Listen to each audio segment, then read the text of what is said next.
नमस्ते, आप सभी का स्वागत है इनफाइनाइट इंस्टीट्यूट के अनोखे programme beyond the book show के तीसरे एपिसोड में। बियॉन्ड द बुक शो ये वो मंच है जहां हम बच्चों को अपनी क्लासरूम की बाउंड्रीज को तोड़कर उभरने का, अपनी आवाज़ उठाने का, अपनी क्रिएटिविटी दिखाने का और कॉन्फिडेंस दिखाने का एक अवसर प्रदान करते हैं। आज का एपिसोड भी बहुत ही खास होने वाला है क्योंकि आज है हमारे पास 3 अलग अलग प्रोग्राम्स, 3 अलग अलग रंग में और 3 अलग अलग एक्सप्रेशन के साथ। To begin with, we have a heartfelt poem dedicated to backbone of our nation, our farmers. I would like to invite Divyansh for the first performance. जो अपने कांधे पर्दे को खुद हल लेकर चलता है, आज उसी की कठिनाइयों का हल क्यों नहीं मिलता है। जिससे उम्मीद है उन्हें बस चिंता है मतदान की, टूटी माला जैसी बिखरी किस्मत आज किसान की। नमस्ते, मेरा नाम दिव्यांश है। आज मैं आप सभी के समक्ष हमारे भारतीय किसानों के हित में कुछ पंक्तियाँ प्रस्तुत करने जा रहा हूँ। अक्सर छोड़ देते हैं हम खाना अधूरा इन थालियों में, क्योंकि हमने बस खरीदा है, उसे उगाया नहीं है। उस खाने की कीमत उन किसानों से पूछो जिन्होंने पाला है उसे सिर्फ खेतों में उगाया नहीं है। कड़ी धूप में मेहनत करके वो पूरे देश का ख्याल रखता है, कड़ी धूप में मेहनत करके वो पूरे देश का ख्याल रखता है, फिर भी उसे अपने हक का सम्मान नहीं मिलता है।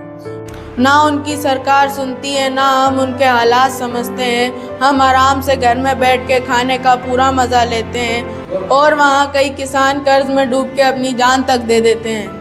हमें क्या करना बोलकर हम अक्सर किसानों के मुद्दों से मुंह फेर लेते हैं और जब भाव बढ़ जाते हैं सब्जियों के तो हम सारा श्रेय किसानों के नाम कर देते हैं। इतना करते हैं वो हमारे लिए और बदले में कोई हीरे जवाहरात नहीं, बस अपने हक की कमाई मांगते हैं। वो भी नहीं मिल पाती है उन्हें, क्योंकि बीच में कुछ लालची लोग सब खा जाते हैं। अपने कीमती वक्त में से कुछ वक्त निकाल के उनके बारे में भी सोच लिया करो। KFC मैकडॉनल्ड्स में जितना बिल आता है दे देते हो चुपचाप, कभी किसानों को भी वो जितना मांगे दे दिया करो। सैटरडे और संडे छुट्टी नहीं होती है उनकी, उन्हें पूरा हफ्ता काम करना पड़ता है, क्योंकि उनकी उसी मेहनत से एक दाना अनाज का बनता। हम कभी छुट्टी ले ले अपने काम से तो कोई ज़्यादा फर्क नहीं पड़ जाएगा। हम कभी छुट्टी ले ले अपने काम से तो कोई ज़्यादा फर्क नहीं पड़ जाएगा, लेकिन अगर किसानों ने छुट्टी ले ली ना तो यकीन मानो पूरा देश भूखा मर जाएगा। इसी के साथ मैं अपनी पंक्तियों को 2 शब्दों के साथ अंत करना चाहता हूँ। अंकुर की जीत होता है किसान, खेतों का मीत होता है किसान, इतनी कठिनाइयों में भी मुस्कुरा लेता है, कितना ढीठ होता है किसान। धन्यवाद। नमस्ते, मेरा नाम है हार्दिक दुर्वे। मैं आपको एक श्लोक सुनाने जा रहा हूँ।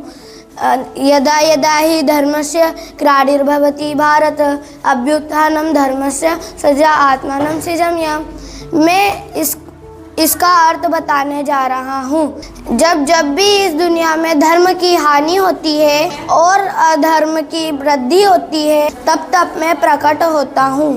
Thank you. Good afternoon to all present here. Myself Kavya Bharti. So friends, today I'm going to recite you a poem, Chan Winter's Peace by Agha Sahid Ali. So now, winter's peace, a season so still, frosty mornings and stories untold. The world is quiet in winter sleep, as winter's peace our hearts do keep. The trees stand tall with the branches bare, as winter's peace our senses share. The world is barren and bare and grey, the world is barren and bare and grey, as winter's peace brings life away. The cold winds blow with a gentle sigh, the cool winds blow with a gentle sigh, as winter's peace becomes a peaceful sky. The snowflakes falls like tears so bright, the snowflakes falls like tears so bright, as winter's peace a season so calm tonight. The world is full of wonder and magic so bright, the world is full of wonder and magic so bright, as winter's peace a pure delight. Thank you and have a nice day ahead. Thank you so much everyone for giving us this much amount of love and praising our students. This will definitely motivate us and our student, and stay tuned with us, stay tuned with Beyond the Book Show, and thank you so much for watching.